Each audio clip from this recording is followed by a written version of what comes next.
다 함께 성경 봉독하겠습니다. 창세기 12장 2절로 3절 말씀입니다. 내가 너로 큰 민족을 이루고 내게 복을 주어 내 이름을 창대하게 하리니 너는 복이 될지라. 너를 축복하는 자에게는 내가 복을 내리고 너를 저주하는 자에게는 내가 저주하리니 땅의 모든 족속이 너로 말미암아 복을 얻을 것이라 하신지라. 아멘. 우리는 지금 선교에 대한 주제로 성경을 관통하는 말씀을 나누고 있습니다. 창세기부터 요한계시록까지 66권의 성경을 하나님의 선교라는 하나의 황금실로 깨어보고자 합니다. 지난 시간 성경에 청진기를 대고 들어보면 하나님의 심장 소리가 어떻게 들린다고 했습니까? 선교라는 소리가 들린다고 했습니다. 창세기부터 요한계시록까지 멈추지 않고 고동치는 하나님의 심장 박동 소리가 바로 선교인 것입니다. 오늘은 특별히 구약 성경에서 고동치는 하나님의 선교의 맥박에 대해서 살펴보기를 원합니다. 내용이 방대하기 때문에 간략하게 나누도록 하겠습니다. 성경에서 들리는 선교라는 하나님의 심장 소리가 저와 여러분의 마음에도 고동치듯 들리기를 축복합니다.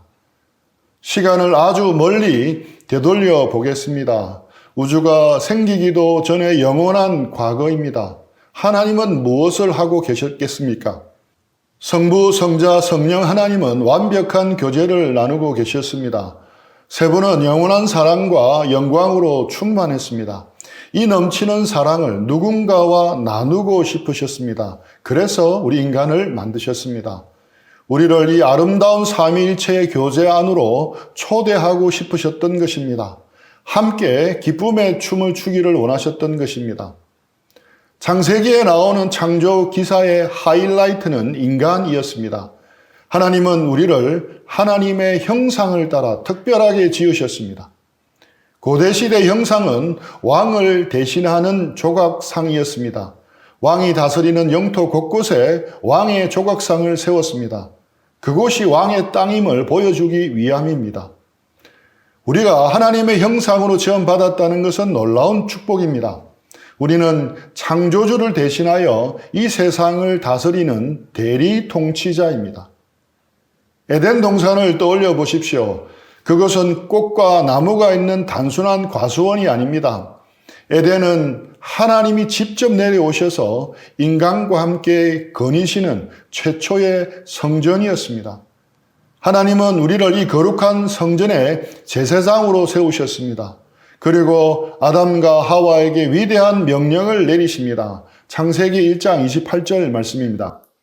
하나님이 그들에게 복을 주시며 하나님이 그들에게 이르시되 생육하고 번성하여 땅에 충만하라. 땅을 정복하라. 바다의 물고기와 하늘의 새와 땅에 움직이는 모든 생물을 다스리라 하시니라. 넓은 의미로 볼 때 이 말씀은 선교의 출발점이라고 할 수 있습니다. 단순히 자녀를 많이 낳으라는 그런 출산 명령이 아닙니다.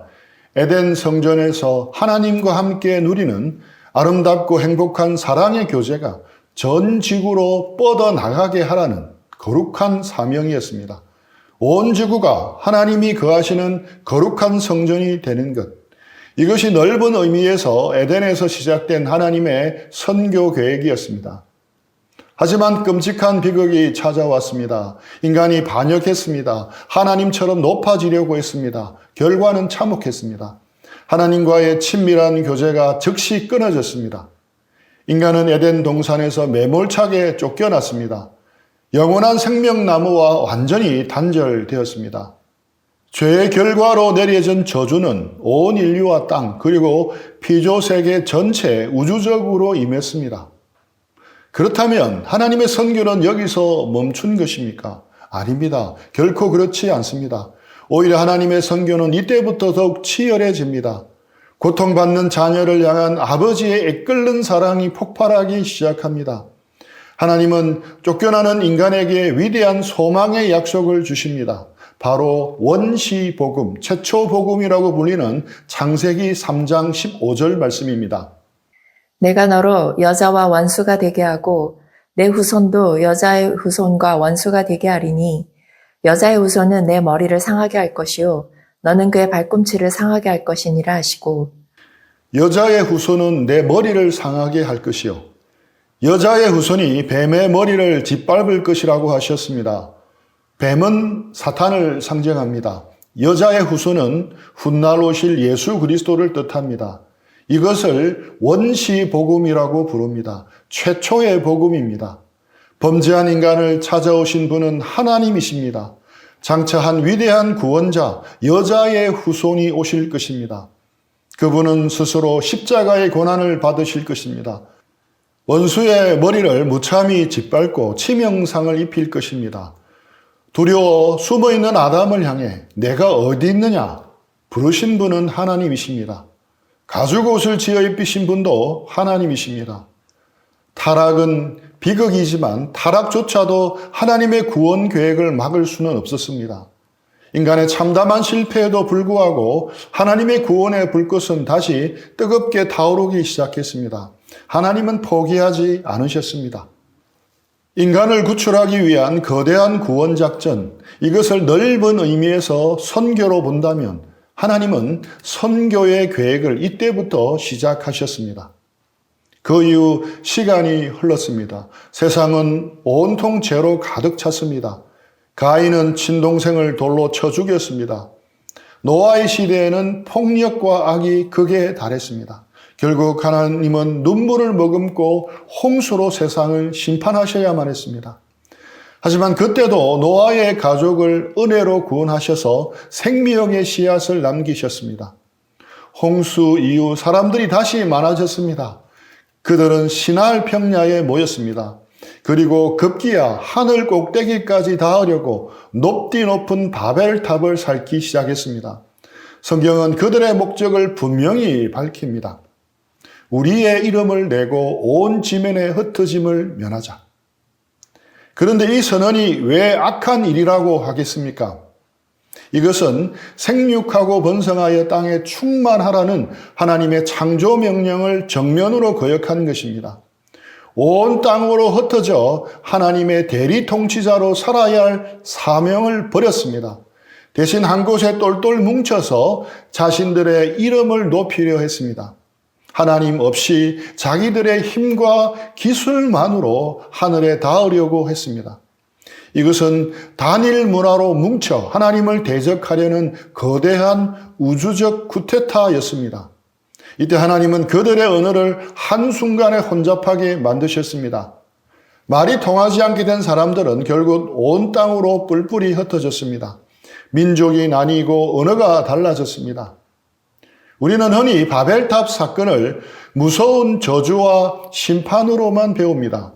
하지만 이 흩어짐 속에도 자비가 있습니다. 인간이 뭉쳐서 끝없는 악을 저지르는 것을 막으신 것입니다.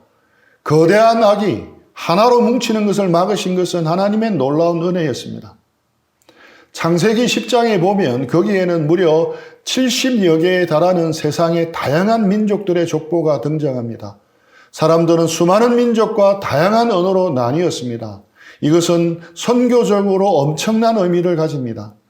이제 하나님의 선교가 전 세계적인 규모로 넓게 펼쳐진다는 뜻입니다. 하나님의 구원 계획은 특정한 지역이나 한 언어에 갇히지 않습니다. 모든 민족, 모든 방언을 품는 웅장한 우주적 스케일의 선교의 무대가 세워진 것입니다. 그렇다면 온 땅에 뿔뿔이 흩어진 수많은 민족들, 그 많은 사람들을 하나님은 어떻게 구원하시겠습니까? 놀랍게도 하나님은 수많은 무리 중에서 단 한 사람을 콕 집어 선택하십니다. 극심한 우상 숭배의 땅 갈대아 우르에 살던 아브라함을 찾아가십니다. 아브라함은 하나님을 전혀 몰랐습니다. 하나님이 먼저 은혜로 다가가 자신을 나타내셨습니다. 그리고 엄청난 복을 약속하시면서 친척과 고향을 과감히 떠나라고 명하십니다. 바벨탑에서 사람들은 자기 스스로 위대한 이름을 만들려다가 철저히 실패했습니다.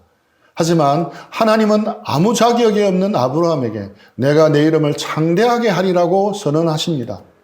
그런데 질문이 생깁니다. 왜 하나님은 아브라함 한 사람에게 이렇게 상상할 수 없는 엄청난 복을 쏟아 부어 주셨겠습니까? 아브라함을 부르신 이유가 무엇이겠습니까? 아브라함 혼자 잘 먹고 잘 살게 하려는 것이 아니었습니다. 아브라함의 가문만 특별히 사랑해서가 아니었습니다. 성경을 자세히 보십시오. 창세기 12장 2절로 3절입니다. 내가 너로 큰 민족을 이루고 내게 복을 주어 내 이름을 창대하게 하리니 너는 복이 될지라. 너를 축복하는 자에게는 내가 복을 내리고 너를 저주하는 자에게는 내가 저주하리니 땅의 모든 족속이 너로 말미암아 복을 얻을 것이라 하신지라. 땅의 모든 족속이 너로 말미암아 복을 얻을 것이라. 이것이 핵심입니다. 하나님은 땅의 모든 족속을 마음에 품고 계셨습니다. 온 세계 열방을 구원하시기를 원하고 계셨습니다. 그것을 위한 통로로 아브라함을 부르신 것입니다. 아브라함은 저수지가 아니라 파이프라인이었습니다. 축복의 저수지가 아니라 축복을 흘려보내는 파이프라인이었습니다. 하나님이 아브라함에게 주신 복은 결국 이방 민족들에게 흘러가야 할 선교적 축복이었습니다. 이 아브라함의 혈통을 따라 장차 약속된 시, 곧 예수 그리스도가 오실 것입니다. 이 예수님을 통해 수많은 민족이 십자가의 보혈로 죄사함을 받을 것입니다. 우리 같은 이방인들도 아무 차별 없이 하나님의 거룩한 가족이 될 것입니다. 이것이 구약 성경 전체에 도도하게 흐르는 선교의 놀라운 지혜입니다. 사랑하는 형제자매님, 바벨탑을 샀던 사람들의 모습이 혹시 우리의 모습은 아닙니까? 현대사회는 우리에게 끊임없이 속삭입니다. 너의 스펙을 쌓아라. 너의 이름을 높여라. 남들보다 높이 올라가서 흔들리지 않는 안전한 탑을 만들어라. 우리는 그 속삭임에 속아 매일 불안해하며 나만의 바벨탑을 쌓고 있습니다. 하지만 우리는 아브라함을 부르신 하나님의 음성을 들어야 합니다. 우리의 삶의 목적은 완전히 다릅니다. 하나님이 우리에게 주신 건강, 재능, 직장, 이 모든 것은 혼자만 쥐고 누리라는 것이 아닙니다. 그것으로 우리 이름을 내기 위해 바벨탑을 쌓으라고 주신 것이 아닙니다. 저와 여러분은 이 시대의 아브람입니다. 하나님은 우리를 어둠 속에서 잃어버린 영혼들을 인도하는 복의 통로로 부르셨습니다. 우리는 세상을 향해 생명과 복을 뿜어내는 하나님의 거룩한 파이프라인입니다. 나 한 사람을 통해 내 동료들에게 생명이 흘러가야 합니다. 내 학교 친구에게, 아직 믿지 않는 내 가족에게 예수 그리스도의 사랑이 흘러가야 합니다. 그래서 여러분이 서 있는 일상의 자리가 바로 선교지입니다. 저는 스펙도 부족하고 가진 것도 별로 없는데 어떻게 축복의 통로가 되겠습니까? 세상의 복은 돈과 권력이지만 우리가 흘려보내야 할 복은 예수님의 생명입니다. 따뜻한 미소와 마음, 이기심을 내려놓고 다른 사람들을 돌아보는 배려심, 손해를 감수하는 정직한 태도, 이것이 우리가 세상에 흘려보내야 할 진짜 복입니다. 오늘 한 주 동안 우리가 만나는 지치고 힘든 친구나 지인들에게 작은 친절을 베풀어 보십시오. 따뜻한 밥 한 끼나 커피 한 잔을 함께 나누어 보십시오. 힘들어하는 동기에게 내가 널 위해 기도할게라고 말해 보십시오. 작은 순정이 바로 열방을 향한 축복의 흘러감입니다. 여러분은 축복의 통로입니다. 복의 근원입니다. 우리의 평범한 일상이 하나님의 복의 통로로 쓰임받기를 주님의 이름으로 축복합니다. 이제 다시 시간이 흘러 아브라함의 자손들은 이집트, 즉 애굽에 정착했습니다. 그들은 엄청난 숫자로 번성했습니다. 하지만 요셉을 알지 못하는 잔인한 왕 바로가 일어나자 이스라엘은 하루아침에 비참한 노예로 전락했습니다. 400년 동안 고통스러운 억압이 이어졌습니다. 백성들은 하늘 향해 부르짖었습니다. 하나님은 모세를 보내 그들을 구출하십니다. 하나님은 전능하십니다. 원하신다면 손가락 하나만 튕겨도 이스라엘을 이집트에서 순간 이동시킬 수가 있었습니다. 하지만 그렇게 하지 않으셨습니다. 무려 10번의 재앙을 내리셨습니다. 피, 깨구리, 이, 파리, 악질, 독종, 우박, 메뚜기, 흑암, 장자의 죽음입니다. 왜 이렇게 복잡하고 긴 과정을 거치셨겠습니까? 이 10가지 재앙은 단순한 힘자랑이 아니었습니다. 단순한 벌도 아니었습니다. 출애굽기 9장 16절입니다. 내가 너를 세웠음은 나의 능력을 내게 보이고 내 이름이 온 천하에 전파되게 하려 했음이니라. 이것은 선교적 계시 사건이었습니다. 당시의 이집트 왕 바로는 이렇게 말했습니다. 출애굽기 5장 2절입니다. 바로가 이르되 여호와가 누구이기에 내가 그의 목소리를 듣고 이스라엘을 보내겠느냐? 나는 여호와를 알지 못하니 이스라엘을 보내지 아니하리라. 이집트 사람들도 하나님을 몰랐습니다. 심지어 400년 동안 노예로 살았던 이스라엘 백성조차도 하나님의 진짜 이름을 잊어버렸습니다. 하나님은 세상을 향해 거대한 전광판을 켜신 것입니다. 내가 바로 창조주다. 내가 바로 여호와다. 일전에 가열 성경 맥잡기에서 나누었듯이 10가지 재앙은 이집트의 가짜 신들을 하나씩 깨부수는 과정이었습니다. 온 천하에 하나님의 능력과 이름을 전파하기 위함이었습니다. 이 무서운 심판조차도 사실은 자비였습니다. 영원한 지옥을 향해 걸어가고 있는 인류를 향해 제발 깨어나라고 흔드시는 사랑의 경고였습니다. 출애굽기 12장 38절입니다. 수많은 잡족과 양과 소와 심이 많은 가축이 그들과 함께하였으며 실제로 그 무서운 재앙을 지켜보던 수많은 이방인들, 성경이 잡족이라고 부르던 무리가 이스라엘과 함께 애굽을 빠져나왔습니다. 그들은 재앙의 심판 속에서 참 하나님을 발견하고 구원의 대열에 믿음으로 합류한 것입니다. 하나님은 유월절 어린 양의 피로 이스라엘을 죽음의 사자에게서 건져내셨습니다. 뒤쫓아오던 애국 군대를 수상시키고 홍해를 마른 육지처럼 건너게 하셨습니다. 바다 건너편에 선 모세와 이스라엘 백성들은 감격에 겨워 웅장한 찬양을 불렀습니다. 이 찬양을 모세의 노래라고 합니다. 처음에는 눈앞에 펼쳐진 기적 자체를 찬양했습니다. 여호와는 나의 구원이시로다. 하지만 찬양의 후반부로 갈수록 그들의 고백이 완전히 달라집니다. 출애굽기 15장 13절 17절입니다. 주의 인자하심으로 주께서 구속하신 백성을 인도하시되 주의 힘으로 그들을 주의 거룩한 처소에 들어가게 하시나이다. 주께서 백성을 인도하사 그들을 주의 기업의 산에 심으시리이다. 여호와여 이는 주의 처소를 삼으시려고 예비하신 것이라. 주여 이것이 주의 손으로 세우신 성소로소이다. 주의 거룩한 처소에 들어가게 하시나이다. 기업의 산에 심으시리이다. 구원의 최종 목적지는 과연 어디입니까? 단지 채찍질과 억압에서 풀려나는 그런 해방이 끝이 아닙니다. 하나님의 집에 들어가 창조주와 영원한 사랑의 교제를 누리는 것이 진짜 목적입니다. 하나님은 단순히 쓸모있는 노예들을 해방시킨 것이 아닙니다. 마침내 시내산에 도착했습니다. 하나님은 이스라엘과 영광스러운 언약을 맺으십니다. 출애굽기 19장 6절입니다.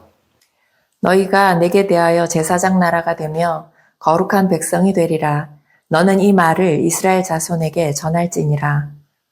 이스라엘은 하나님의 눈에 넣어도 아프지 않을 가장 소중한 보물이 되었습니다. 그리고 그들은 산 아래서 엄청난 사명을 부여받았습니다. 너희가 내게 대하여 제사장 나라가 되며 거룩한 백성이 되리라. 제사장은 어떤 사람입니까? 거룩하신 하나님과 타락한 백성 사이를 연결하는 생명의 다리입니다. 이스라엘은 이스라엘만을 위해서 존재하는 나라가 아닙니다. 온 세상을 향한 제사장 나라로 특별히 세워진 것입니다. 하나님이 어떤 분인지 전혀 알지 못하는 주변의 수많은 민족에게 하나님의 위대하심과 아름다운 덕을 선포해야 하는 거룩한 스피커가 된 것입니다. 이스라엘이 은혜로 구원받은 이유는 그들만 배부르게 천국 가기 위해서가 아니었습니다. 칠흑 같은 어둠 속에서 죽어가는 이웃 나라들을 하나님께로 안전하게 안내하기 위한 빛나는 선교적 부르심이었습니다. 우리의 삶도 세상 속에서 이 제사장 직분을 감당하는 삶이 되어야 합니다. 이제 이스라엘은 약속의 땅 가나안으로 들어갑니다. 하나님은 그들이 열방의 빛이 될 수 있도록 세 가지 놀라운 선물을 주십니다. 바로 율법, 성전, 왕국입니다. 이 세 가지는 이스라엘만을 위한 특권이 아니었습니다. 온 세상을 향한 선교의 무기였습니다. 첫째, 율법입니다. 우리는 율법을 딱딱하고 무거운 규칙으로만 생각합니다.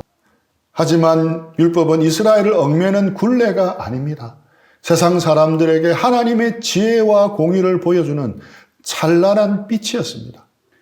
이스라엘이 율법에 순종하여 아름다운 사회를 만들 때 이방 민족들은 그것을 보게 될 것입니다. 이 큰 나라 사람들은 과연 지혜와 지식이 있는 백성이로다 라며 감탄하게 됩니다. 우리가 율법에 순종하여 지켜 나갈 때 율법은 하나님의 성품을 드러내어 보여주는 거울이 되는 것입니다. 가난한 자를 돌보고 정의롭게 재판하는 이스라엘의 모습을 통해 세상은 하나님의 자비를 깨닫게 되는 것입니다. 둘째, 성전입니다. 하나님은 예루살렘에 성전을 허락하셨습니다. 우리는 성전을 유대인들만을 위한 폐쇄적 종교시설로 오해하곤 합니다. 하지만 진짜 성전의 목적은 달랐습니다. 솔로몬이 성전을 짓고 하나님께 올린 봉헌 기도를 보십시오. 솔로몬은 유대인들만을 위해서 기도하지 않았습니다. 주의 이름을 듣고 먼 지방에서 찾아온 이방인들을 위해서도 기도했습니다. 이방인이 이 성전을 향해 기도할 때 하늘에서 듣고 응답해 달라고 간구했습니다. 그 이유가 무엇입니까? 땅의 만민이 주의 이름을 알고 주의 백성 이스라엘처럼 경외하기 위함이었습니다. 성전은 유대인들의 사교 클럽이 아닙니다. 모든 민족이 하나님을 만나는 국제적인 선교 센터였습니다. 시편 67편의 기자도 이렇게 노래했습니다. 1절, 2절입니다. 하나님은 우리에게 은혜를 베푸사 복을 주시고 그의 얼굴빛을 우리에게 비추사 주의 도를 땅 위에 주의 구원을 모든 나라에게 알리소서. 이스라엘이 누리는 성전 예배의 복은 궁극적으로 땅의 모든 끝이 하나님을 경외하게 하려는 선교적 목적을 가지고 있었습니다. 셋째, 왕국입니다. 하나님은 다윗을 통해 이스라엘의 왕국을 세우셨습니다. 이스라엘의 왕은 하나님의 대리 통치자입니다. 왕궁의 번영과 승리는 세상에 하나님의 능력을 보여주는 시청각 자료였습니다. 소년 다윗과 거인 골리앗의 전투를 떠올려 보십시오. 다윗은 단지 민족을 구하기 위해 돌팔매를 던진 것이 아닙니다. 다윗은 분명한 목적을 가지고 외쳤습니다. 사무엘상 17장 46절입니다. 오늘 여호와께서 너를 내 손에 넘기시리니 내가 너를 쳐서 내 목을 베고 블레셋 군대의 시체를 오늘 공중의 새와 땅의 들짐승에게 주어 온 땅으로 이스라엘의 하나님이 계신 줄 알게 하겠고 온 땅으로 이스라엘의 하나님이 계신 줄을 알게 하겠고 다윗의 물매는 단순한 무기가 아니었습니다. 하나님의 살아계심을 온 땅에 알리는 신적 계시의 도구였습니다. 하나님은 다윗 왕국을 통해 열방을 향한 거대한 선교적 쇼윈도를 차리신 것입니다. 하나님은 최고의 헌법인 율법, 최고의 건물인 성전, 최고의 정부 시스템인 왕국을 선물로 주셨습니다. 이 쇼윈도를 보고 세상이 하나님께 나오기를 바라셨습니다. 하지만 이스라엘은 어떻게 했습니까? 그들은 제사장 나라의 영광스러운 사명을 까맣게 망각했습니다. 율법을 버리고 이방의 더러운 우상과 풍습을 따랐습니다. 빛이 되어야 할 그들이 이방인과 다를 바가 없는 어둠이 되어버렸습니다. 그들의 타락 때문에 하나님의 거룩한 이름은 오히려 이방인들 사이에 조롱과 비방을 받게 되었습니다. 이스라엘은 쇼윈도를 우상으로 더럽혔고 영적으로 철저히 파산했습니다. 결국 하나님의 무서운 심판이 찾아왔습니다. 하나님의 임재가 성전을 떠났습니다. 왕국은 비참하게 멸망했습니다. 백성들은 바벨론의 포로로 비참하게 끌려갔습니다. 약속의 땅에서 쫓겨난 이 끔찍한 유배 사건은 아담과 하와가 에덴 동산에서 추방된 것과 같은 맥락입니다. 같은 언약적 심판이었습니다. 그렇다면 하나님의 선교는 여기서 끝이 난 것이겠습니까? 보통의 신이라면 파산한 프로젝트를 폐기했을 것입니다. 하지만 우리의 여호와 하나님은 포기하지 않으셨습니다. 이스라엘의 뼈아픈 실패와 파산마저도 선교의 도구로 역이용하셨습니다. 하나님은 약속의 땅에서 입을 담은 이스라엘 백성을 포로로 묶으셨습니다. 그리고 당대 최고의 제국인 바벨론과 페르시아의 심장부로 그들을 던져 넣으셨습니다. 이스라엘이란 국가는 망했습니다. 하지만 그곳에서 믿음을 지킨 소수의 청년들이 있었습니다. 다니엘과 사드락, 메삭, 아벳느고입니다. 그들은 이방 땅 한복판에서 사자굴과 풀무불 속에서도 살아계신 하나님을 굳게 신뢰했습니다. 그때 상상할 수 없는 선교적 기적이 일어납니다. 당대 최고의 권력자였던 느부갓네살 왕과 다리오 왕이 큰 충격을 받습니다. 그리고 황제의 칙령을 내립니다. 온 땅으로 이스라엘에 하나님이 계신 줄을 알고 나라와 언어가 다른 사람에게 여호와 하나님을 찬양하라고 명령한 것입니다. 이것은 엄청난 역설입니다. 다윗 왕국의 최고 전성기 때조차도 도달하지 못했던 전 세계적 규모의 복음 전파가 일어났습니다. 그런데 그 일이 나라가 망한 포로기 상태에서 역설적이게도 이방 왕의 입술을 통해서 이루어진 것입니다. 우리는 상황이 절망적이어도 낙심하지 말아야 합니다. 상황이 절망적일수록 어둠이 짙을수록 하나님의 영광은 더욱 밝게 선명하게 빛이 납니다. 인간의 뼈아픈 실패조차도 열방을 향한 하나님의 위대한 선교를 결코 막을 수 없었습니다. 시간 관계상 나머지는 간단하게 언급만 하고 넘어가겠습니다. 또한 구약의 많은 선지자들은 그 절망 속에서 피어나는 새로운 희망을 외쳤습니다.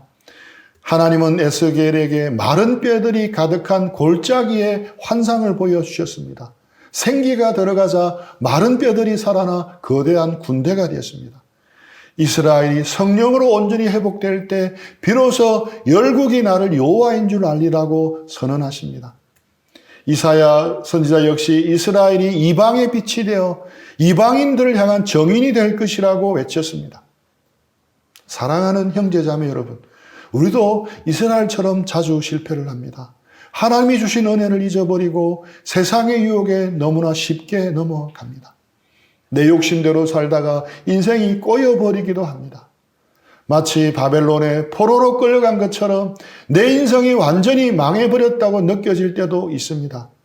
하지만 오늘의 말씀을 기억하십시오. 여러분의 실패가 하나님의 선교를 멈추게 할 수는 없습니다.